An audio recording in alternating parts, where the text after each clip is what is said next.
Hello friends, प्यारे बच्चों।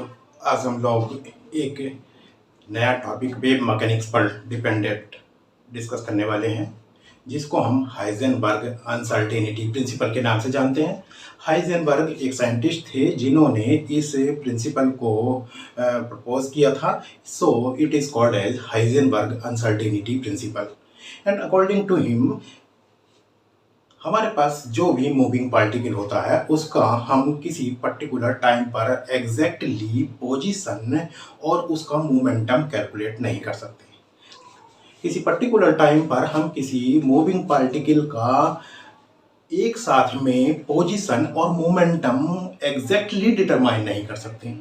सो it is called as Heisenberg uncertainty principal.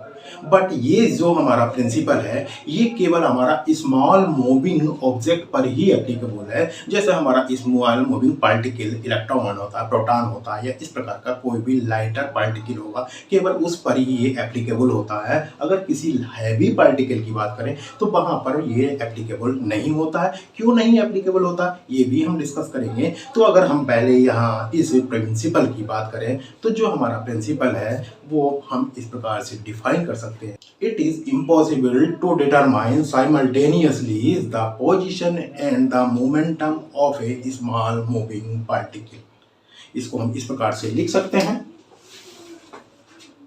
It is impossible find simultaneously the exact position and momentum of a small moving particle such as electron. ये हमारा Heisenberg uncertainty principle होता है। Mathematically it can be expressed as delta x into delta p greater equal to h upon 4 pi, where delta x is the uncertainty in the position and delta p is the uncertainty in the momentum।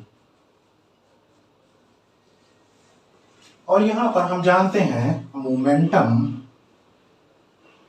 Is the product of mass and the velocity m into v, and substituting the value of momentum in above equation। अगर हम above equation में इसमें यहाँ momentum की value place करेंगे तो delta m into v greater equal to h upon 4 pi, और यहाँ पर हम लिख सकते हैं डेल्टा x इंटू यहाँ पर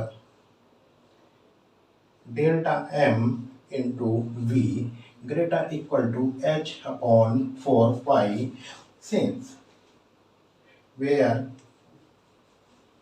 where delta m is constant। ये हम जानते हैं कि किसी भी मूविंग पार्टिकल का मास तो कांस्टेंट ही होगा, तो डेल्टा m की वैल्यू कांस्टेंट होगी। तो ओवरऑल यहाँ पर delta x into b greater equal to h upon 4 pi हो जाएगा। तो यहाँ पर हम वेलोसिटी के टर्म में भी इस कंसेप्ट को डिफाइन कर सकते हैं। It is impossible to determine simultaneously the exact position and the velocity of a moving particle। It is impossible to determine simultaneously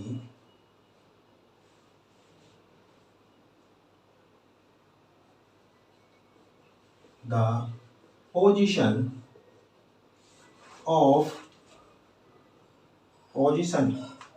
and velocity of a small moving particle। तो चाहे हम momentum के term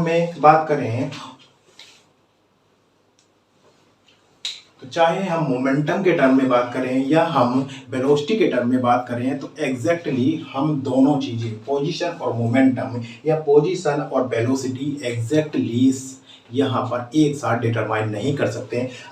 अगर यहाँ पर हम उसकी exact position major करना चाहेंगे तो हमारी पोजीशन मेजर होगी, बट यहाँ पर उसके मोमेंटम में अनसर्टेनिटी उतनी ज़्यादा हो जाएगी, क्योंकि आप देख रहे हैं यहाँ पर delta x into delta p greater equal to h/4 होता है।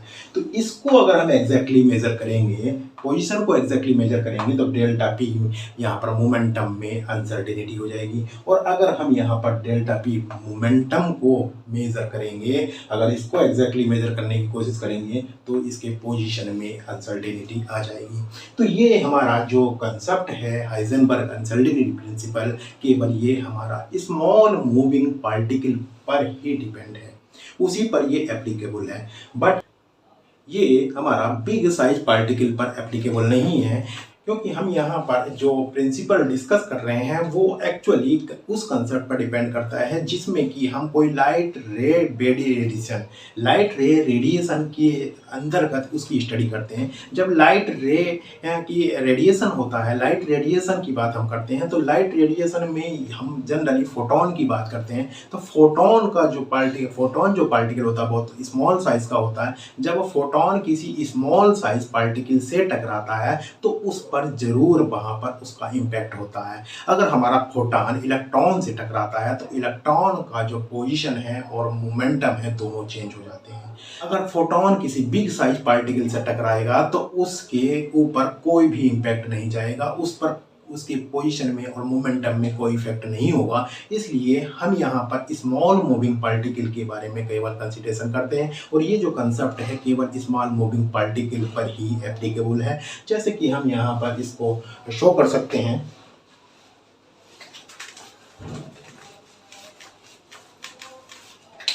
ये आप देख सकते हैं, ये हमारे इलेक्ट्रॉन की ऑर्बिट है। ये इलेक्ट्रॉन यहाँ पर मूवमेंट कर रहा है। यहाँ पर ये इलेक्ट्रॉन है। इसी समय जब ये इलेक्ट्रॉन यहाँ पर मूवमेंट कर रहा है और किसी पर्टिकुलर टाइम पर यहाँ पर ये फोटोन यहाँ पर इस पर अटैक करेगा, तो फोटोन के अटैक करने के बाद ये यहाँ पर इलेक्ट्रॉन का पाथ चला जाएगा। जो हमारा पाथ यहाँ पर था वो हमारा पाथ इधर हो जाएगा।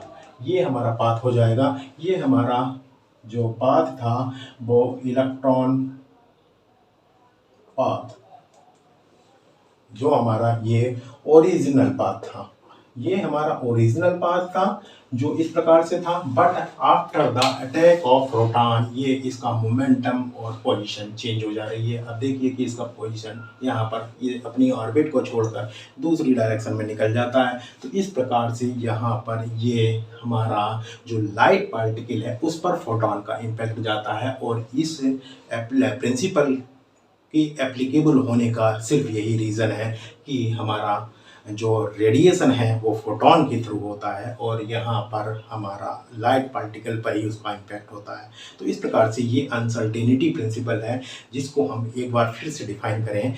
It is impossible to determine simultaneously the position and the velocity or momentum of a small moving particle.